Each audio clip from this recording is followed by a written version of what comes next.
অনেকে আবার বলে ইসলাম ক্ষমতা আসলে মহিলারা চাকরি করতে পারবে না।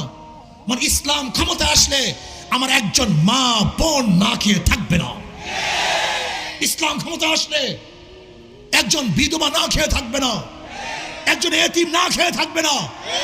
আবার যারা চোর তারা বলে ইসলাম ক্ষমতা আসলে আমার চুরির অবস্থা কি হবে? তোমাকে চুরি করার প্রয়োজনই হবে না, তোমার কাছে টাকা বুঝে যাবে। তুমি চুরি করবা কেন? তোমার টাকাই তো অভাব থাকবে না। ঘুষখোররা মনে করে ইসলাম ক্ষমতা আসলে আমার ঘুষের অবস্থার কি হবে? তোমার মনই চাইবে না আমি ঘুষ খাই। সমস্যা কি তোমার? যারা মদ পান করে তারা মনে করে মদের অবস্থাটা কি হবে? না, তোমাকে এমন পরিবেশ দেওয়া হবে যেখানে মদের উপর তোমার ঘৃণা সৃষ্টি হবে, তুমি মদ পান করবে না। আপনি কি জানেন পরিবেশে মানুষ খারাপ হয়, পরিবেশেই মানুষ ভালো হয়?